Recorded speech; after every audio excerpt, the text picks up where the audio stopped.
Bienvenidas, bienvenidos una vez más a tu programa Meta Empresas Incorporated. Aquí estaremos la próxima media hora conversando temas interesantes.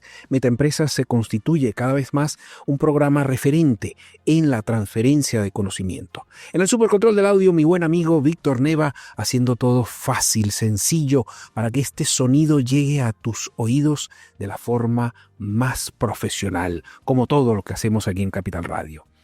Hoy mi invitada, me lleno de orgullo de tenerte, Eva Rimbau. Hola, ¿qué tal? Estoy encantadísima de estar hoy aquí. Eva es una experta, una doctora profesional encargada de estudiar y analizar todo lo que tiene que ver con la organización de empresa, con nuevas formas de trabajo.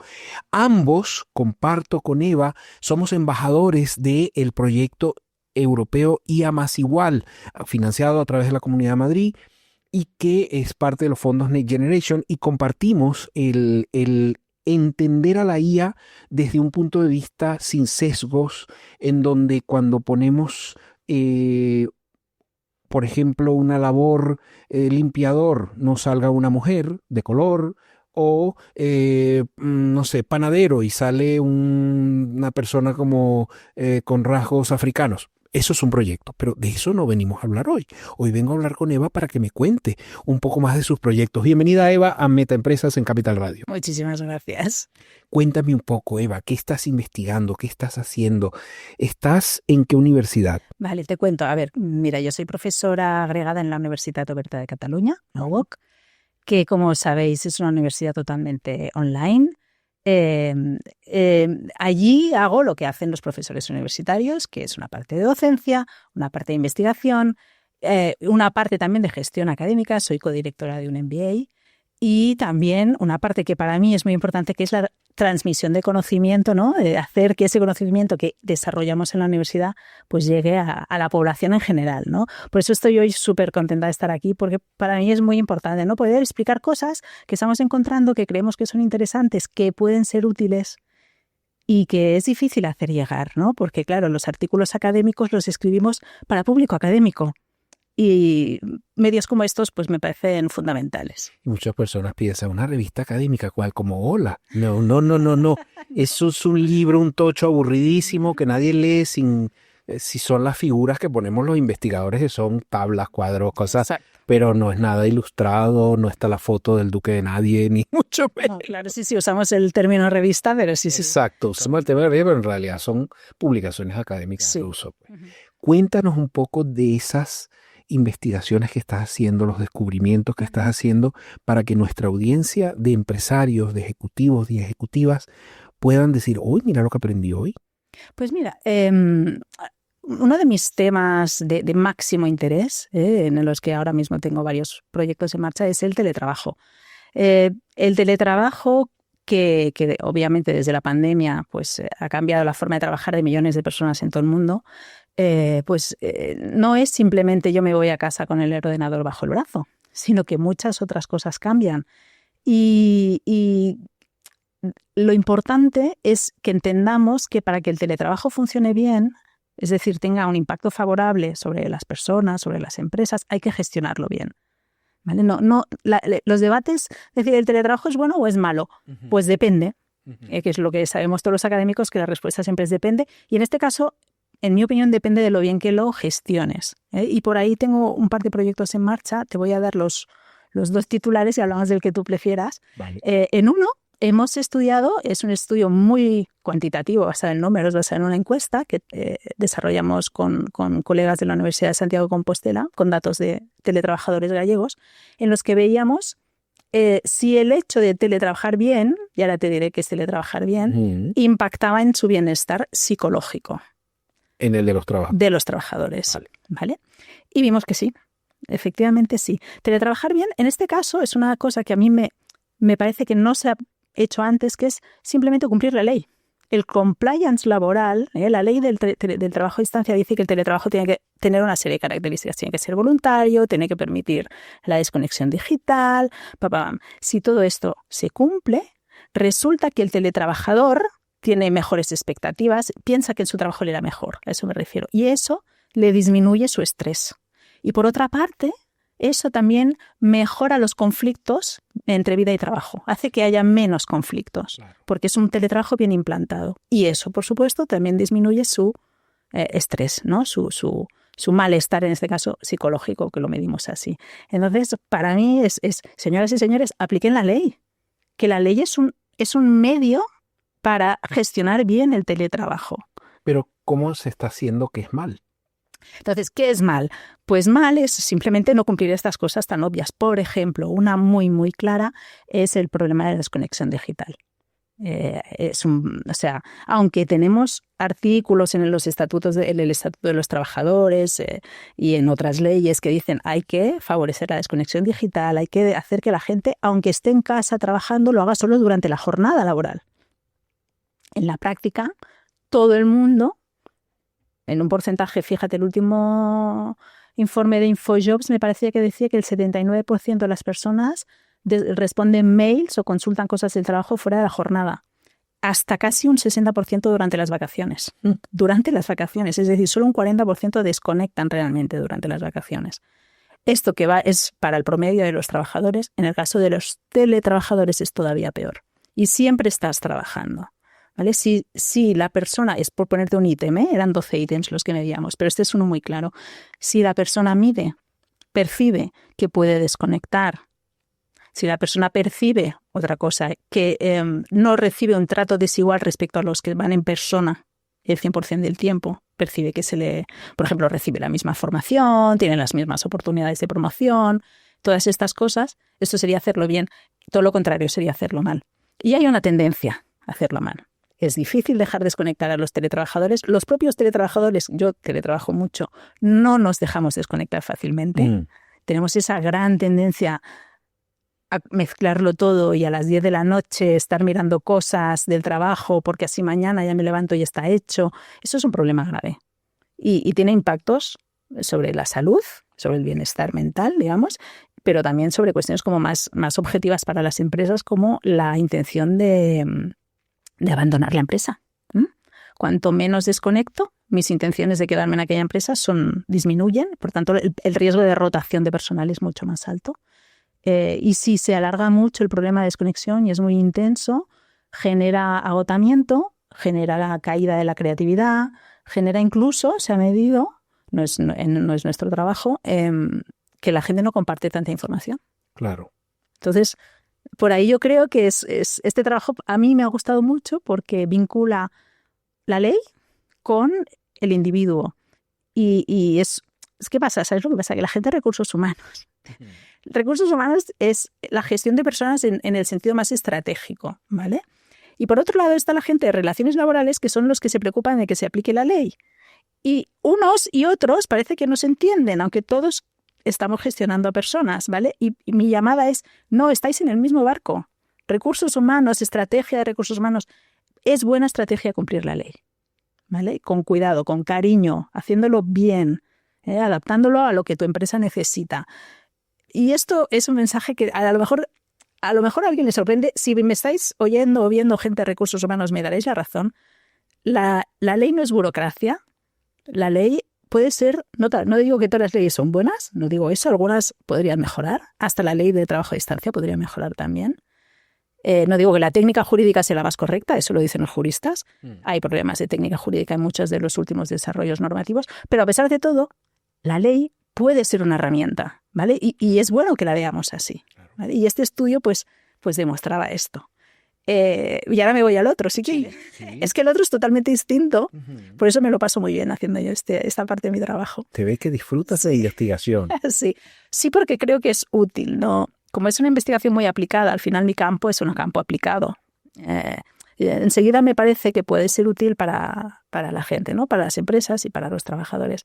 La otra es una investigación totalmente distinta.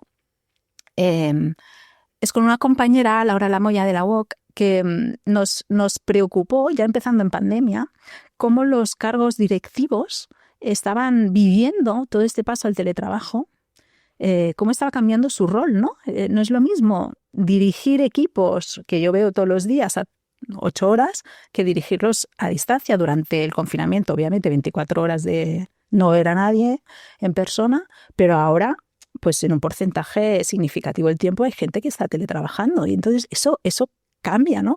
Lo que es dirigir equipos. Y empezamos a entrevistar a directivos. Oye, ¿cómo está cambiando tu trabajo? ¿Qué es lo que estás viviendo? Y había un recurrente, una vez y otra vez y otra vez, hablar de las reuniones. El trauma de las reuniones. Muchas reuniones, demasiadas reuniones a todas horas. Ya el trabajo directivo siempre se ha quejado mucho del exceso de reuniones, desde la pandemia más. Hables con quien hables, con el nivel que hables, o sea, directivo bajo, intermedio, alto, direcciones generales, empresas grandes, pequeñas, todo el mundo te dice lo mismo. Y nos dimos cuenta que ahí hay algo, aquí hay un problema y hay que entenderlo, ¿vale? Como no sabíamos muy bien qué pasaba, aquí no hay números, no es pasar un cuestionario y hacer relaciones, no, aquí era preguntar en abierto, eso es lo que llamamos un estudio cualitativo. Oye, ¿cómo lo estás viviendo? ¿Qué está pasando? Y nos hemos dado cuenta que en un entorno híbrido, ¿no? Que sería este entorno de parte de teletrabajo, parte de trabajo presencial, ser manager viven las reuniones como fuentes de tensión. Generan tensiones como opuestos, contradictorios, que es muy difícil hacer o sea, o el uno o el otro, ¿cómo lo hago? Te voy a poner un ejemplo. Una de las tensiones típicas relacionadas con las reuniones es, oye, o me reúno o trabajo. Sí, esta es la clásica y esta no hace falta que haya teletrabajo para que esto ocurra, ¿vale? En nuestro estudio simplemente hemos confirmado que esto sigue existiendo, ¿eh? Si tengo muchas reuniones, parece que no puedo hacer el trabajo que tengo que hacer por mi cuenta. Esto pasa mucho en el directivo intermedio. La alta dirección entiende su trabajo como reunirse, no es contradictorio, ¿vale? Porque ellos trabajan a través de otros y por tanto necesitan reunirse.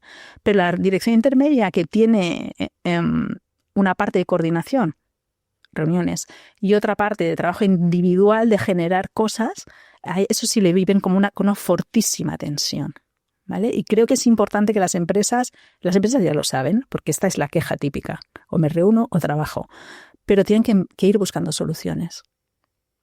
Una solución es minimizar las reuniones, pero claro, que se intenta, y de hecho no es mala idea, pero yo te diría, más que minimizar, oye, una política racional de reuniones, una política de elegir cuándo la reunión tiene que ser, es necesaria o cuándo podemos hacer un trabajo, lo que se llama asíncrono, ¿vale?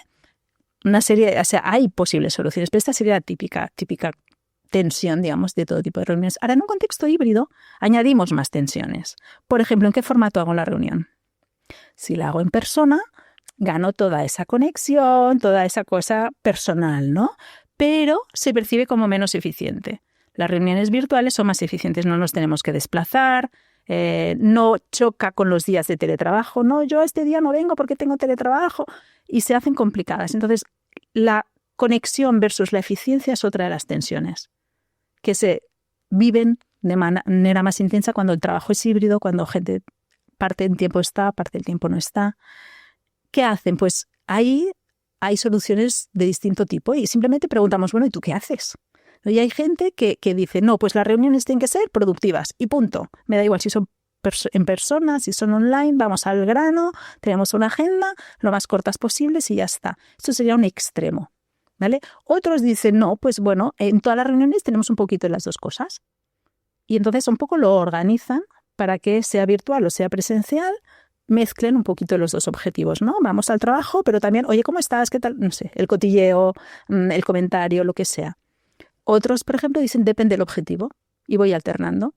Si mi objetivo es ir al grano, ¿no? Oye, ¿cómo está este proyecto? Pim, pim, pim, pim. Pues lo hago virtual. Si son temas más complicados, más cuestiones de desafíos o de feedback personal, entonces lo hago en persona, ¿vale? Y estas son otras estrategias para intentar superar este dilema, ¿no? Entre la conexión versus la eficiencia. Y hay más tensiones. Entonces, hemos ido sacando. Para mí es apasionante porque te das cuenta de lo complejo que es. Otra de las tensiones es la dificultad bueno, es un poco, ¿cómo te diría? El poder de la organización versus el poder del manager. Es el dilema del control, ¿vale? ¿Quién controla mi tiempo? La organización quiere controlar mi tiempo mandándome reuniones, sobre todo el CEO no le pasa, pero del CEO para abajo sí pasa, que le llegan reuniones, Y luego hay otras reuniones que necesita poner y luego hay otro trabajo que necesita hacer. ¿Quién tiene el control sobre esa agenda? Eso y sobre dónde estoy yo. Si estoy en casa, si estoy... Esa lucha por el control se hace muy complicada. Entonces, hay gente que lo que dice es, bueno, me someto. O sea, todas las reuniones que me convoquen, yo voy, esto es lo que hay y no puedo hacer otra cosa. Eso sería un extremo. Siempre hay gente que va al extremo, pero hay gente que busca intermedios. De decir, bueno, sí, yo voy a las cosas, si me convocan en persona, si no sé qué, pero luego a lo mejor elijo estratégicamente. Y digo, bueno, pues esta a lo mejor no es tan importante, esta digo que no, mando a alguien del ego.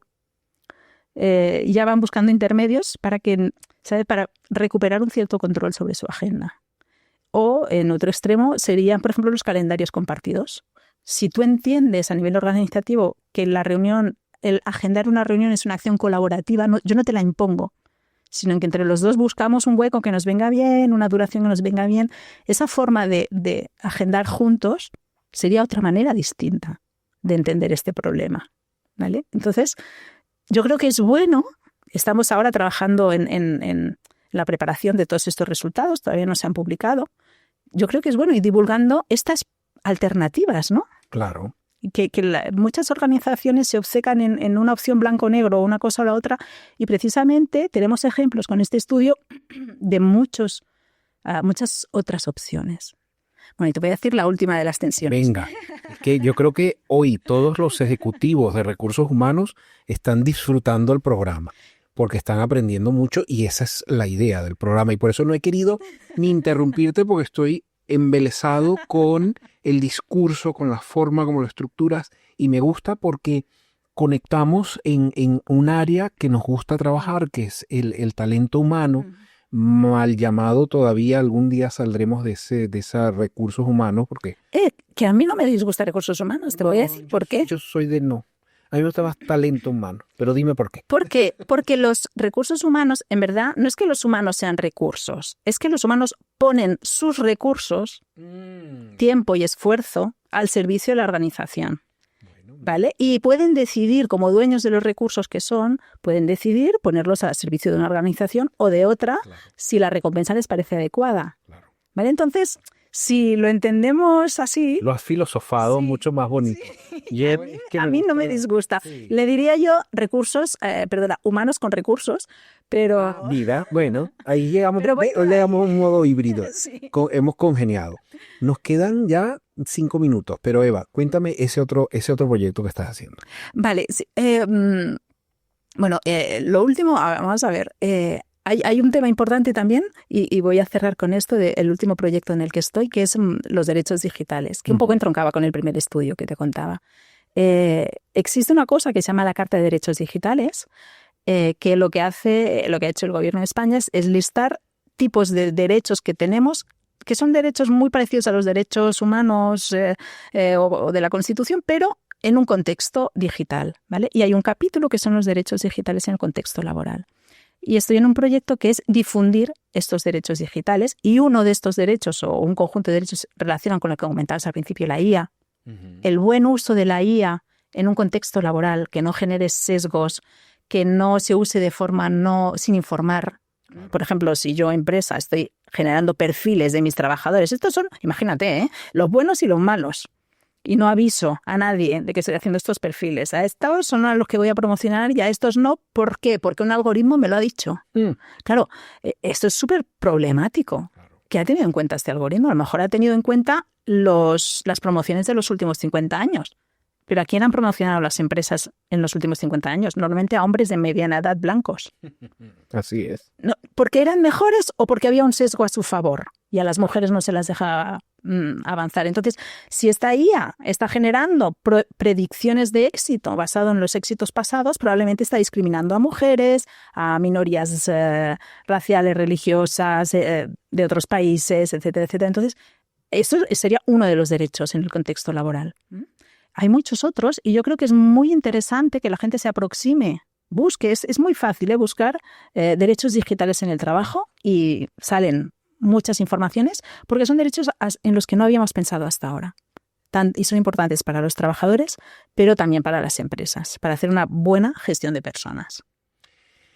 Hoy hemos tenido de verdad el honor de tener a la investigadora y profesora doctora Eva Rimbau explicándonos un poco estos paradigmas, estos proyectos en los que estás trabajando interesantísimos. Yo creo que esto tiene una segunda parte para que después ahondemos en los resultados de algunos de estos proyectos de investigación tan interesantes que estás haciendo. Y ver en 360 cómo esto lo puede usar una empresa, cómo esto lo puede usar un ejecutivo de recursos humanos, porque ya le has puesto la carnada, ¿no? Ahora después hay que jalar el hilo para que la cosa quede redonda. Pero ya me queda un minuto, Eda. Así que muchas gracias por venir al programa. Tus palabras finales. Pues nada, muchas gracias a vosotros y todo el mundo que se acerque a la investigación. Hay muchas maneras de hacer que la investigación esté cerca de la gente. La universidad tiene una responsabilidad, pero simplemente con perderle el miedo, yo creo que si las empresas nos preguntaran a las universidades, sacarían puntos importantes, interesantes. No, y investigaciones que sean de aplicabilidad inmediata, mucho más pragmatismo y menos teorizar, porque a veces teorizamos, pero lo que se aplica a la práctica es lo que verdaderamente genera ganancias, beneficios, reduce costes, en fin, todo este panorama. Eva Rimbau en el Supercontrol del Audio ha estado también mi buen amigo Guillermo Martín. Muchas gracias, será hasta la próxima semana.